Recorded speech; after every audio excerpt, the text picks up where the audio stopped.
Hey guys, welcome back to Jimmy and the Pulsating Mass. This is episode 55. Alright, which location? There, huh? Well, that's gonna cost you. Yes, please. This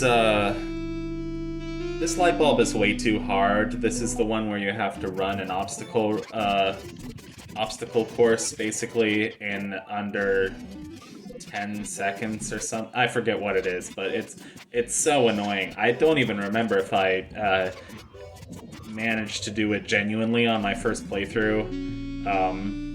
I feel like I did, but it sucked, and I was legitimately not able to do it this time around. So he runs it for us. He's really nice. He says, good thing I used to run the mile back in my track and field days. I've put on a few pounds since then, but I was a hell of an athlete.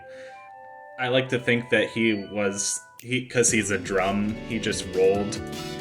So, that's my headcanon, that he just rolled.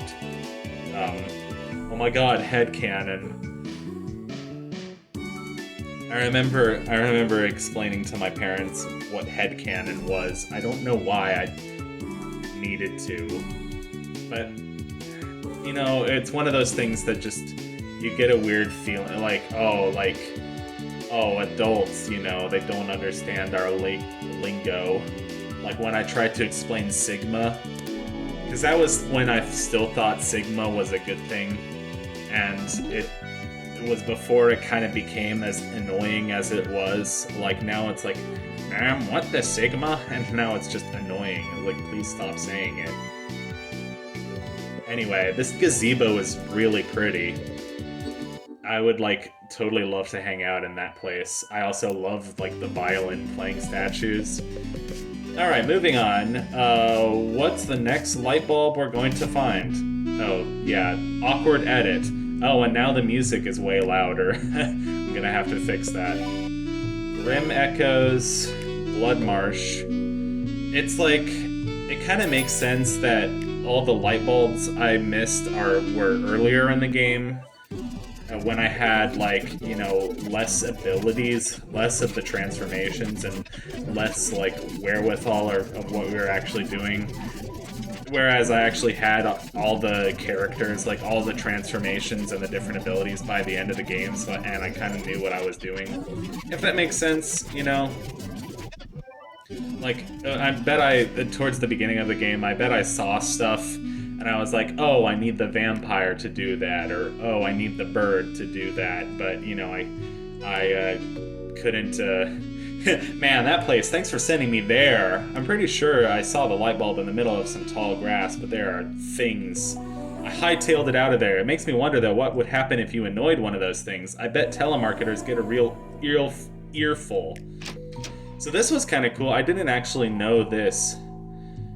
It's a good thing that I didn't, actually, find all the light bulbs on my own, because it's a carton of smokes. Carton of smokes, half smoked, whatever. It's the music that plays in this area. I already did this. You go to the phone, the pay phone in Bluestaff River, and whoever picks it up. Your hint to do this is, I guess, when you use the phone, somebody Windsor picks up and he's in Newstaff River. There's a person hanging in the background. That's pretty good. But if you use the phone in Bluestaff River and call Blood Marsh, then somebody picks up and freaks out. Yeah, I was using the wiki to figure out some of these, but because I wanted to save, because he raised his price to $5,000 after doing it a few times.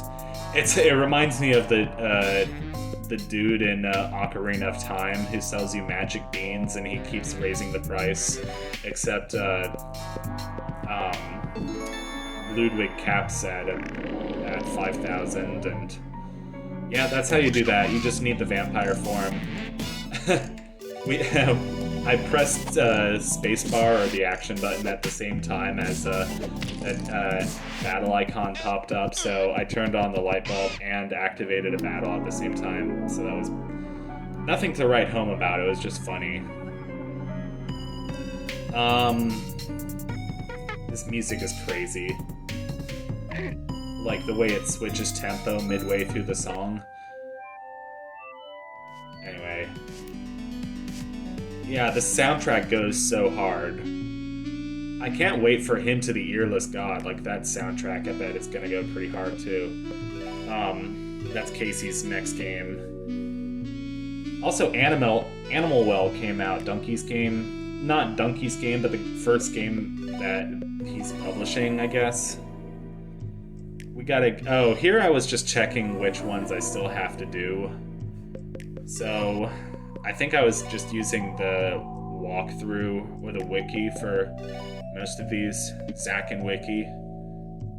Zack and Wiki. I always used to get Zack and Wiki mixed up with Jak and Daxter.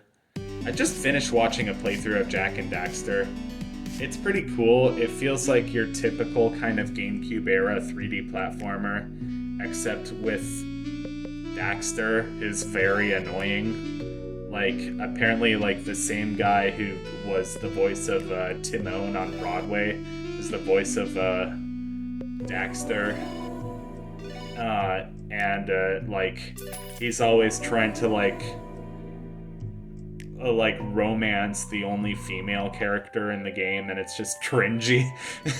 Anyway, here's rare footage of me beating a rat ghost.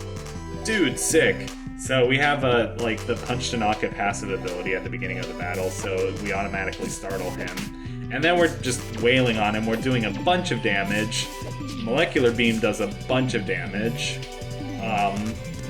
And then he starts dodging our attacks. And then I'm like, well, shit, can I still do this?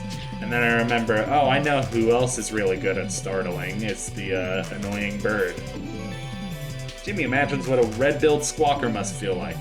So then we do annoying squawk. Annoying bird, I am the great Leon.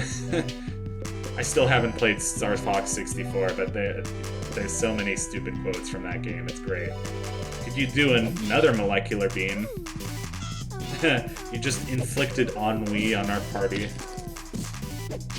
What is this, Jean-Paul Sartre?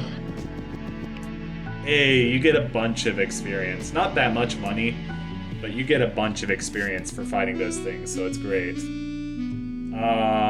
Oh, I got back into Sea of Stars. I just beat the Catalyst fight. So if you know where that is in the game, it's like the end of this like space station level. It's kind of cool. And then you go back to the Clockwork Tower, and so you talk to those people again. Oh, so yeah, I just kind of looked up the order that you're supposed to press these symbols in. You are supposed to pay attention, and it's supposed to be like you're supposed to count the number of dots, and then the squiggles mean 4. I don't know. So like 2 squiggles means 8. Like, duh. Anyway, there's the light bulb. It looks so goofy. It's like bit crushed. Alright. So that's about it for this episode of Jimmy and the Pulsating Mass. It was a short one, but we made a lot of progress. I hope you have a good rest of the day, and I'll see you in the next one. Goodbye. Thanks so much. Goodbye.